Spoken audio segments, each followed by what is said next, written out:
Invoice क्या होता है सर? इनवॉइस एक रिकॉर्ड है। आप मान लीजिए आप एक दुकानदार हैं और आपने कोई माल किसी एक्स पर्सन को बेचा, तो आपने कुछ माल उसको बेचा और उसने कुछ पैसे आपको दिए, वो ट्रांजैक्शन ख़त्म हो गया। क्या इसका रिकॉर्ड आपको रखना ज़रूरी है? हाँ जी सर, बिल्कुल। जीएसटी ये बोलता है कि आपको इस ट्रांजैक्शन का रिकॉर्ड रखना ज़रूरी है। क्यों रखना ज़रूरी है? क्योंकि इसी के बेसिस पे तो आपकी लायबिलिटी और इनपुट कैलकुलेट होगा। तो समझिएगा कि मैं एक दुकानदार हूँ जैसे, और मैंने आपको माल बेचा, तो नॉर्मल सर्कमस्टेंसेस में क्या ज़रूरी है? सबसे पहली चीज़ ये होनी चाहिए कि मैं रजिस्टर्ड हूँ कि नहीं हूँ। जीएसटी के प्रावधानों के अनुसार अगर मैं रजिस्टर्ड पर्सन हूँ तो मेरे लिए मैंडेटरी है कि मैं आपको इनवॉइस इशू करूँ।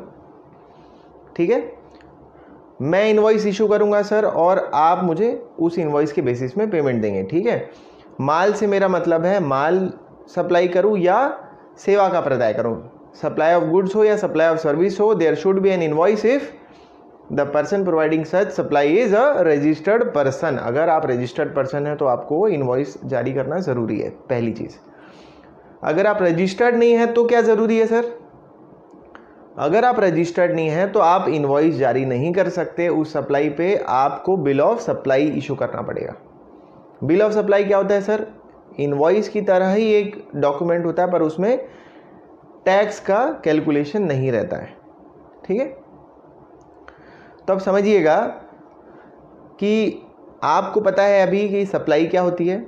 अगर कोई पर्सन सप्लाई कर रहा है ऑफ एनी टैक्सेबल गुड्स और एनी टैक्सेबल सर्विस, ठीक है, आप किसी टैक्सेबल गुड्स की सप्लाई कर रहे हैं या किसी टैक्सेबल सर्विस की सप्लाई कर रहे हैं, दोनों ही कंडीशन में आपको इनवॉइस जारी करना आवश्यक है एज पर जीएसटी प्रोविजंस। ठीक है, अब इसमें सबसे इंपॉर्टेंट चीज़ क्या है कि सर टैक्स इनवॉइस आप जारी कब करेंगे? तो टैक्स इनवॉइस आप कब जारी करेंगे?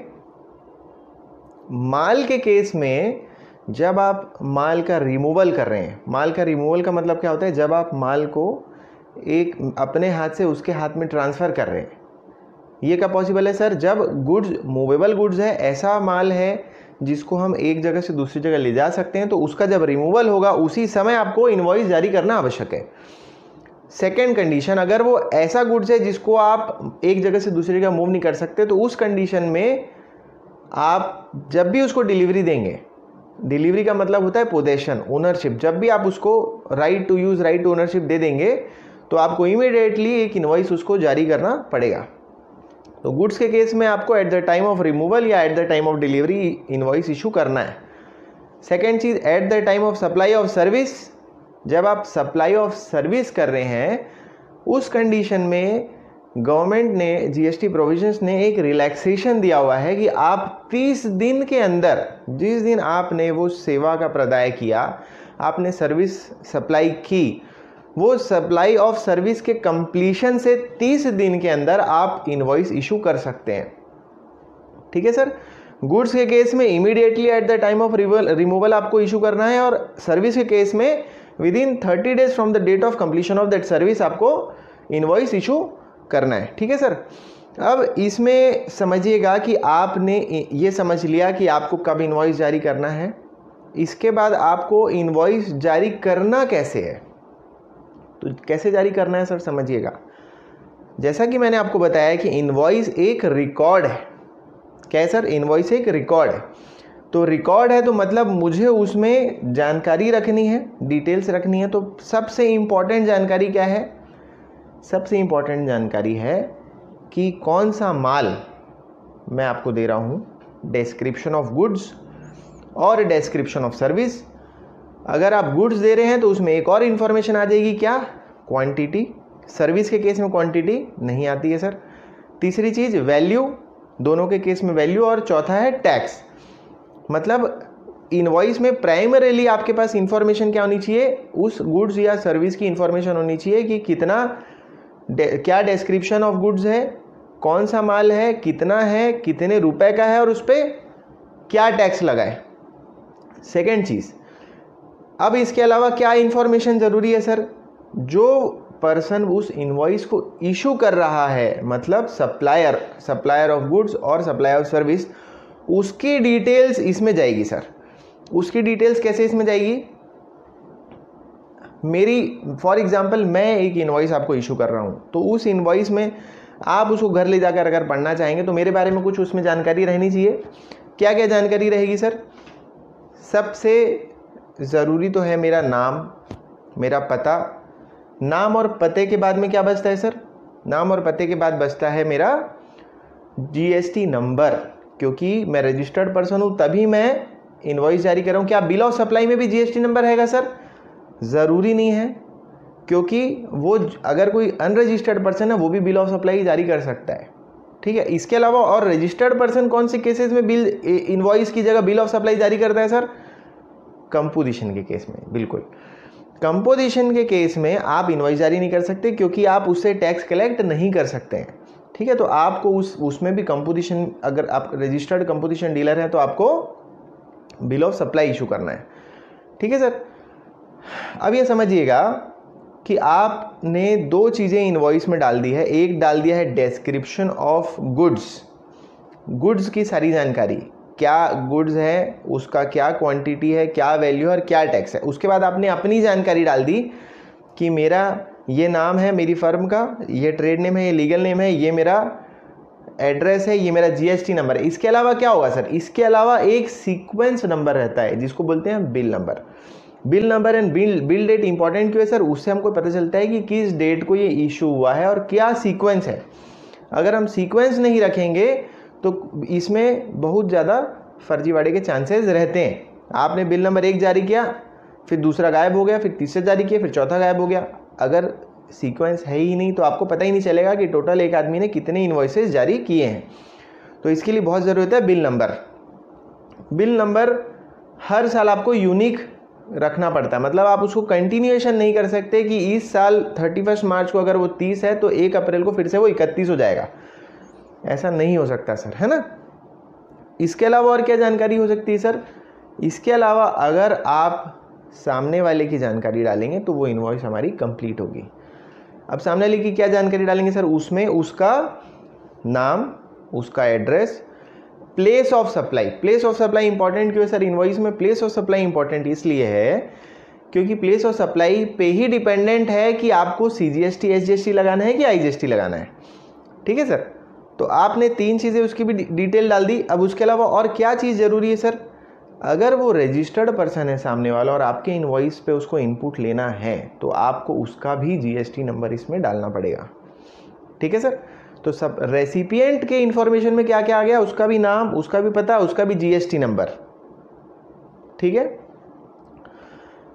और प्लेस ऑफ सप्लाई। ये मोटा मोटी आपका इनवॉइस कंप्लीट हो जाता है कि आपका अब जितना इंफॉर्मेशन आपको चाहिए था उतना आपके पास में है। अब आप 1 साल बाद भी उस इनवॉइस को देखेंगे तो आपको पता चल जाएगा कि कौन सा माल सप्लाई हुआ है, कितना सप्लाई हुआ है, किस रेट पे सप्लाई हुआ है, क्या वैल्यू है, क्या टैक्स है, किसको सप्लाई हुआ है, किस दिन सप्लाई हुआ है, किस एड्रेस पे सप्लाई हुआ है और आपने कब सप्लाई किया है। दूसरी चीज़ आती है सर कि अब एडवांस का केस है कि आप कोई गुड्स या सर्विस अभी आपने सप्लाई नहीं किया है और सामने वाले ने आपको पहले ही पैसे दे दिए हैं, तो उस कंडीशन में क्या हम इनवॉइस जारी कर सकते हैं सर? नहीं। इनवॉइस कब जारी कर सकते हैं? जब आप गुड्स का मूवमेंट कर रहे हैं, रिमूवल ऑफ गुड्स कर रहे हैं, और दूसरा जब आप सप्लाई ऑफ सर्विस कर रहे हैं, है ना, 30 दिन के अंदर। सप्लाई ऑफ सर्विस के लिए 30 दिन के अंदर, यही 2 कंडीशन में आपको इनवॉइस जारी करनी है। अगर आपको किसी को एडवांस पेमेंट मिलता है आपको, तो उस कंडीशन में आपको रिसिप्ट वाउचर इशू करना पड़ता है। रिसिप्ट वाउचर में भी सारी डिटेल्स एज इट इज़ रहती है, उसमें टैक्स का फिगर इसलिए रहता है क्योंकि आप उस समय उससे टैक्स कलेक्ट नहीं कर रहे होते हैं। ठीक है, इसी तरीके से अगर मैं किसी से एडवांस लिया और उसको मैंने सप्लाई ऑफ गुड्स या सप्लाई ऑफ सर्विस नहीं किया है तो वो पैसा मुझे वापस करना पड़ेगा। जब मैं उस पैसे को वापस करूंगा तो मुझे क्या इशू करना पड़ेगा sir? Refund voucher. Refund voucher में भी वो सारी डिटेल रहेगी कि मैंने इस पार्टी से कब एडवांस लिया था, कौन सा रिसिप्ट वाउचर के थ्रू लिया था और अब मैं क्यों वापस कर रहा हूँ। इसके अलावा क्या होता है सर? इसके अलावा एक और इम्पॉर्टेंट टॉपिक है credit note and debit note. जैसे कि टैक्सेबल सप्लाई में ही इनवॉइस इशू होता है, उसी तरीके से टैक्सेबल सप्लाई के इनवॉइस से रिलेटेड ही क्रेडिट नोट और डेबिट नोट की बात जीएसटी करता है। ऐसे क्रेडिट नोट, डेबिट नोट जिसमें कोई जीएसटी टैक्स का इम्प्लीकेशन ही नहीं है, वो कोई इसमें डिस्कस नहीं है। ठीक है, तो ऐसे टैक्सेबल सप्लाई जिसके लिए आपने पहले इनवॉइस इशू किया था, अगर उसमें आपको कुछ कम करना है, रेट ऑफ टैक्स कम करना है, वैल्यू ऑफ टैक्स कम करना है, तो उस कंडीशन में आप क्या इशू करेंगे? सामने वाले को क्रेडिट नोट इशू करेंगे। अगर आपको आपका पुराना इनवॉइस से टैक्स इनहेंस करना है, बढ़ाना है, तो क्या होगा? डेबिट नोट इशू करेंगे। डेबिट नोट और क्रेडिट नोट दोनों सप्लायर ही इशू करता है, रेसिपिएंट इशू नहीं करता है। रेसिपिएंट सिर्फ डॉक्यूमेंट्स हमसे लेता है। ठीक है, तो डेबिट नोट और क्रेडिट नोट जीएसटी के कंसेप्ट से अलग हैं, अकाउंटिंग के कंसेप्ट से अलग हैं, इसको आप मिक्स मत करिए। इसके अलावा अब आप सोचिए कि क्रेडिट नोट और डेबिट नोट में क्या इन्फॉर्मेशन रहेगी? वो सारी इन्फॉर्मेशन रहेगी जो इनवॉइस में थी, और उसमें जो रीज़न से क्रेडिट नोट इशू हो रहा है, for example rate of tax हम उसमें गलत चार्ज कर दी थी, तो रेट ऑफ टैक्स इसमें करेक्ट रहेगा। या हो सकता है आपने उसमें 100 रुपये ज़्यादा ले लिया था, अब आपको 100 रुपये कम करना है, तो वो 100 रुपये इसमें आप क्रेडिट नोट को 100 रुपये से इशू करेंगे। और इस पर टैक्स चार्ज करेंगे क्या सर? बिल्कुल करेंगे। अगर आप क्रेडिट नोट इशू कर रहे हैं तो जीएसटी का क्रेडिट नोट तभी होगा जब आपने उसमें टैक्स का इम्प्लीकेशन लिया है।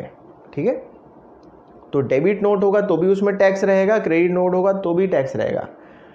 रिसिप्ट वाउचर में टैक्स रहेगा कि सर? नहीं रहेगा। रिफंड वाउचर में नहीं रहेगा। ठीक है सर। इसके अलावा इनवॉइसेस कितनी कॉपीज में आप इशू करते हैं? नॉर्मल सर्कमस्टेंसेस में आप सोचिए, जब दो लोगों के बीच लेना देना होता है तो एक आप अपने रिकॉर्ड के लिए रखते हैं और एक आप सामने वाले रिकॉर्ड के लिए रखते हैं। ठीक है, तो सर्विस के केस में 2 कॉपी रहेगी इनवॉइस की, ओरिजिनल जाएगी सामने वाले के पास में, डुप्लीकेट रखेंगे आप। इन सप्लाई ऑफ गुड्स के केस में 3 आदमी इन्वॉल्व हो जाते हैं, क्योंकि आप ज़रूरी नहीं है कि आप ही माल का ट्रांसपोर्टेशन करें, उसमें एक ट्रांसपोर्टर की ज़रूरत लगती है। तो इसीलिए इनवॉइस ऑफ गुड्स आप 3 कॉपी में इशू कर सकते हैं, ओरिजिनल सामने वाले के लिए, डुप्लीकेट ट्रांसपोर्टर के पास में, और ट्रिप्लीकेट तीसरी कॉपी आपके पास में। अब इसके अलावा एक नेक्स्ट क्या बच जाता है कि ऐसी कंडीशन में, जिस कंडीशन में आप माल का मूवमेंट कर रहे हैं उसको बेचे बिना, फॉर एग्जांपल जॉब वर्क में भेज रहे हैं या अपने ही प्लांट से एक प्लांट से दूसरे प्लांट भेज रहे हैं, उस कंडीशन में क्या इशू करेंगे सर? क्योंकि कुछ तो डॉक्यूमेंट उस कंसाइनमेंट के साथ में भेजना ही पड़ेगा, तो उस कंडीशन में डिलीवरी चालान इशू होता है। डिलीवरी चालान में भी आपको आपका पूरा डिटेल और मटेरियल का पूरा डिटेल और जो डेस्टिनेशन है, डेस्टिनेशन का पूरा एड्रेस आपको उसमें मेंशन करना पड़ता है, मोड ऑफ ट्रांसपोर्ट वगैरह सारी डिटेल्स उसमें लगती है। ठीक है सर, तो ये होता है इनवॉइस, जिसकी आपको मैंने बेसिक इन्फॉर्मेशन दी है। Thank you.